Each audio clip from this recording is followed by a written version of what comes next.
A youth movement is on at Joe Gibbs Racing.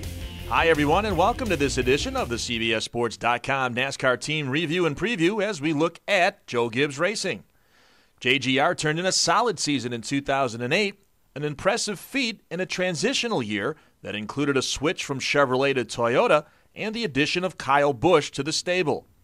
Busch recorded one of the most dominating seasons in NASCAR history, winning 8 times in the year's first 22 races, including taking the checkered flag at Daytona in July. We're here to win races, and as long as we're winning races, we're doing our job. So, there's a lot of Dale Jr. fans out there tonight that I'm sure don't like to see me win, and there's a lot of Kyle Busch fans there that are here that do like to see me win. So I had a few of those over on the back stretch, went and gave them a good burnout, and then came over around to the front stretch and got my checker flag, which I like to collect. So, that was pretty nice. And, there's a lot of fans out there that made a lot of noise. So as long as you're getting noise, you're here doing something right. But the brash Busch faded once the chase began, and after a disastrous start to the playoff season, ended the year 10th in the final standings.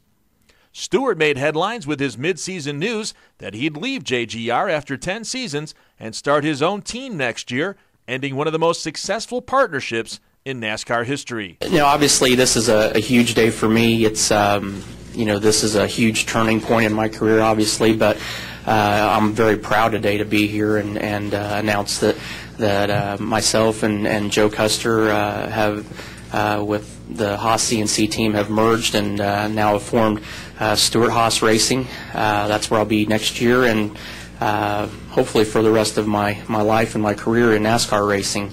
Stewart did make the chase but ended his JGR tenure with only one more victory, the controversial win over Regan Smith at Talladega in October. Denny Hamlin won at his home track in Martinsville earlier in the year, but wasn't able to make a return trip to Victory Lane. Hamlin was plagued by a variety of mechanical problems and pit road mistakes that added up to an 8th-place finish in the standings. A new era begins for JGR in 2009 with the addition of celebrated rookie star Joey Logano to the stable. The kid known as Sliced Bread will make the jump to the Sprint Cup Series and take over for Stewart in the team's famous number 20 Home Depot Toyota. It'll be an enormous challenge for Logano, who now finds himself on one of the youngest teams in the sport with the 23-year-old Busch and 28-year-old Hamlin as teammates. For the CBSSports.com NASCAR team review and preview, this is Pete Pistone reporting.